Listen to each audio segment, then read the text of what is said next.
Good morning and welcome to Drunken Derailed. Today we're gonna build a lake. We're still having some coffee, courtesy of Pabst Blue Ribbon. Coffee gets you going in the morning. And so what I've been thinking here is this thing's gone with no attention for quite some time. So we're going to start with planning the road first so we can put our lake in. The way I have it now, I don't really like it. Well, I like it, but I just don't like it that much. I'm going to just adjust this road a little bit. I'm going to turn the axis like about there. And then the road's going to continue up here along the railroad tracks. This is called Lakeshore Drive, by the way. I don't know if the camera, I just wrote that there. This is going to be Lakeshore Drive. And then up here, it's going to turn to Main Street or Broadway. But since this is going to be Lakeshore Drive, we got to have a lakeshore going around it. So I'm going to make a big old lake. So a lot of y'all probably have foam down, foam board, something like that. I got foam down. This is insulation foam, whatever it is, styrofoam. But yeah, somebody ragged on me. Said, oh man, that's aluminum foil, that's bad for your electric. Well, I've had trains run all over this thing. I ain't had a problem with it. So anyway, you get a Sharpie and then just draw the outline of your lake. Now I sort of had one drawn here, but I'm going to adjust it just a little bit because since I do like to put subliminal things in my railroad that pertain to parts of my life, and I just got some bad news last week, so we don't know how much longer we're going to be able to do this. Found a big ass mass on my kidney and I started pissing blood, but guess we'll be going to the doctor for that and see what happens. But it's not a good thing. So I had the general shape of my lake laid out, but now I moved this road over and the lake is going to be more like coming around here along the road, sort of circular like, and then we're going to go over here and down here, and we're going to come in here a little bit more and then come out a little bit more and then come back around, and that's where we're going to cut. So now it looks like a kidney. Nobody knows that, but you all do. Putting little subliminal parts of your life into your railroad, man. Alrighty. So after we got that down, we're going to take an X-Acto knife. This is only 1/4 inch foam, so this is going to go down to the plywood. And we're just going to start hacking away, chipping that shit out of there, and get our hole cut. So let's be back later after we start cutting. It's going to be messy, but don't worry. After this is all through, we'll just vacuum it all up. We got the outline carved out. Now we're going to take out the middle. I guess that looks like a kidney. It's going to be taken out, probably just like mine that's twice the size of the other one, but it's that rock and roll lifestyle that got me here. So now is the time you might want to be glad that you put down the spray adhesive under your foam. It's been so long I forgot what I used to glue it down. I think I used spray adhesive, but hopefully this isn't stuck too bad and it'll pop right up, you know, in chunks anyway, so it's not so hard. And it looks like it's doing it fairly well. Now we'll pop out our lake. You can hear it tearing up, but it's not look at that, slicker than snot on a doorknob. Kaboom. There's your kidney. Can I donate this to somebody? Well, anyway, now we're gonna go in here and we're gonna save this for something posterity. No, we're gonna build something else. We may want to build a hill with it and layer it up. Who knows? Save everything you got. And we got the liquid nails down. Now let me tell you a little story about liquid nails. Alright, y'all. You can see there's still some shit on my hands. No, I didn't use a cocktail stick. Tell you what I had to do. I've had that liquid nails laying around for a couple of years. Well, I stuck it in there, cut the damn tip off. Man, I was using all my might. That shit would not come out of the tube. I had to wind up getting a damn X-Acto knife here. Cutting the damn thing right down the middle, peeling that fucker open and using my hands to go in here and spread everything out. So, if y'all buying liquid nails, maybe it's the place I bought it from, maybe it's old and expired, but yeah, that was pretty ugly, and I just spent a good 10 minutes scrubbing my damn hands with a sponge. But now we're going to let it dry.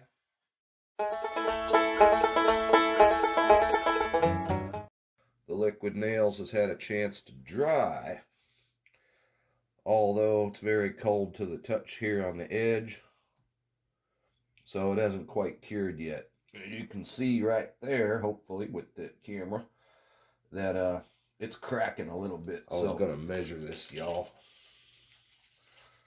So it's about 25 inches across and 13. All right, so it's about 25 inches by 13 inches. Let's see, 25, it's 4,000 inches. It's about 333 feet across and probably about 170 wide. So it'd be just over an acre for the surface area, maybe 1¼ acres or something like that. Y'all can do the math. But so maybe this is more like a pond than a lake. But anyway, somebody could still put their boat trailer in there and go out here and fish for crappie or bass or sunfish or something. So it's N scale, man. You got to compromise. This can't be some massive lake, but to me, it's still a lake. 1¼ acre lake. Yeah, something like that. I'm mixing my plaster, and what I'm doing here is I'm adding a little color. I was thinking of adding a bunch of red food coloring just to make it blood, like my kidneys pissing blood. But no, we're gonna grab some green. I'm trying to put a little bit of green in here. This might help us cut down on painting it after it's dry. I'm also putting some black, Art Time black, in there to darken it. And I'm trying to remember the times I went fishing in Minnesota. Go out with my uncle. And put a bunch in there. And when you go fishing for walleye up on Little Pine Lake, you look at that water and it was really, really dark. It was like a dark, murky green, the depths. So I'm just mixing this up real good with some paint, scraping the sides, giving it a green color. It's pretty damn green. Actually, I think I need to add a little water to this, but we'll get it right. Don't add the paint first. I can't get it dark enough. It's just, you're better off just to paint over it. So I'm ready to pour. I got this pretty well mixed. I'm going to start around the edge. First, I'm going to get this off of here, and I'm going to set it off to the side. And I'm just going to go around the edge. And I'm going to dump it. And then we're going to spread it. Man, that thing doesn't want to come out.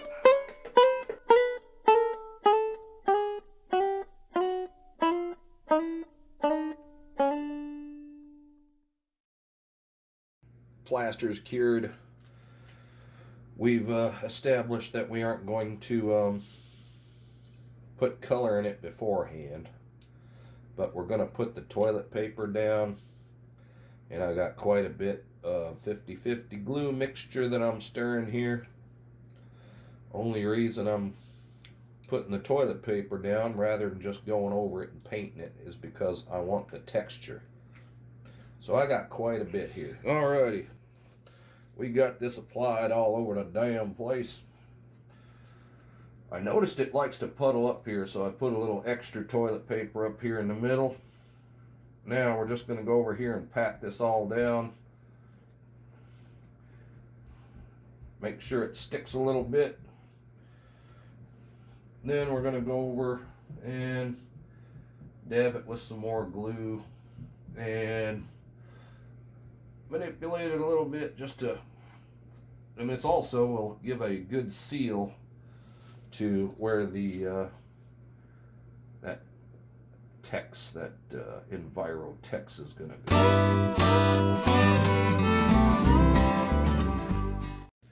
See what we got here? An hermetically sealed lake. It ain't going to pour out of there. So now I'm just going to go over here, and what I'm doing is, let me try to explain what's in my head, man. All right, you see the scenery back here? You got little small town. Over here you got a little mountain. Sorry about the vacuum. It's sort of a mountain and everything.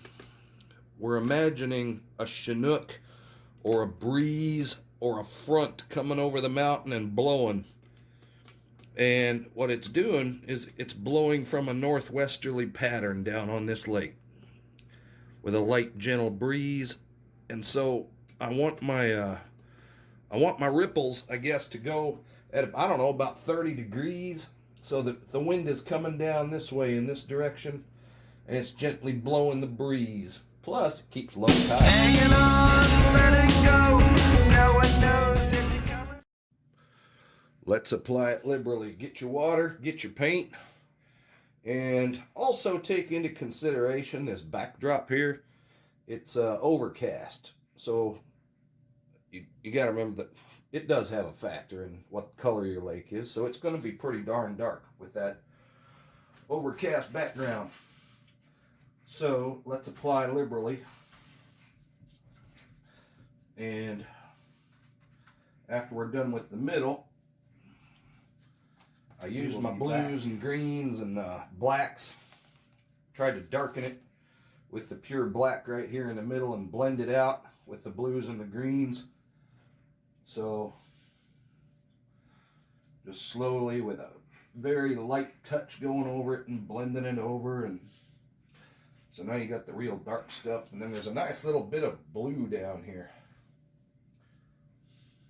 So we're just going to go let that dry and have a beer. And whoops, trying to keep the shoreline, I gotta wash that out a little. Trying to keep the shoreline lighter because we're going to go over that with some tan and then blend that in. So around the shoreline, we're just going to blend that in later. So, all right, that's it for now. Let's let that sucker dry. This time we brought in some different colored paints with a fresh paper plate to mix it on. This time we're going to use some brown, white, and black. And we're going to use some yeller and a little bit of green. Now I'm not sure how I'm going to blend that in. Probably going to be a little hard, but you got to step back and look at your lake and say, well, all right. So we blended in our shoreline with our dark brown and whatever, and tried to blend it in as much as possible using circular motions. It's about the best you can do, I guess. Whatever your ability does, just keep going over it.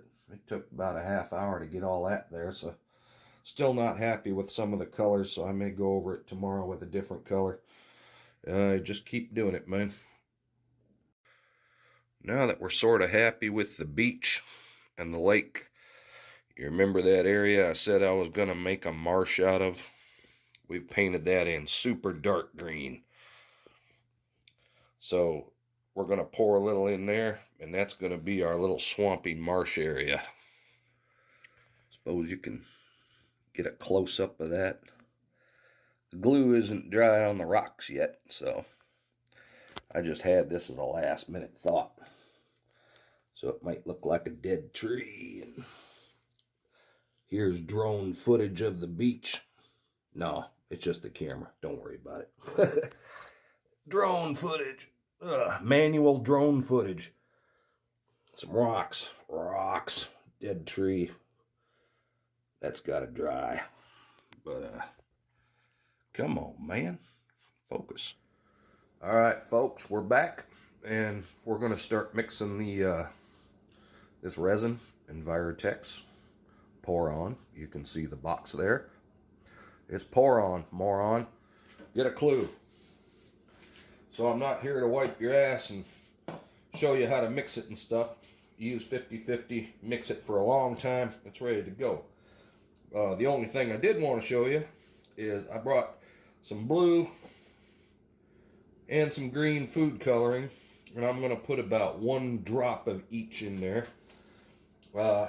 Don't put too much color in there because you aren't going to be able to reverse it. So we're just going to pour this in and just mix it for a hell of a long time. I got a beer in the on deck circle because I can't move from here for a while. So let's get it on. We've been stirring hard. It's time for the big pour. I got a slightly greenish color to my stuff here. That's about what we're going for. I have a little drop of blue in there too, so it's very light.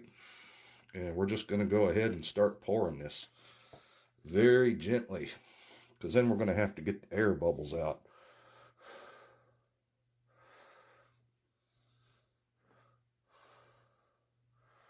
Going to go around the outside.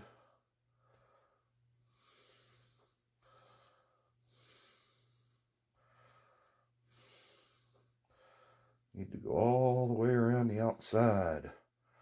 Trailer park girls go around the outside. Gonna come through here.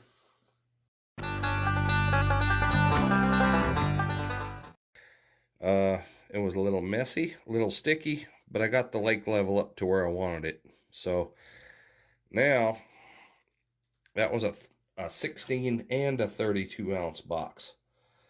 And what I was going for here is get most of these rocks covered up and some of these sticks, so it didn't look so sticking out and stuff. So yeah, I went over this and poured a 32 ounces of this other mixture over it. And now we got to go over it and let it dry and pop the air bubbles and stuff with a carbon dioxide, which is why I made a little tube to blow through and pop all these bubbles. What we had going on here was we have a low-lying area right here, and it was starting to run out, so I'm just creating a dam so it stops overnight with some toilet paper. Just rolled up some toilet paper. We poured our Envirotex down. We had to do a couple layers. And we put on a little bit of waves with some Mod Podge. I used the gloss luster. So the waves will still be there. I just want to give it a little bit more of a shiny look.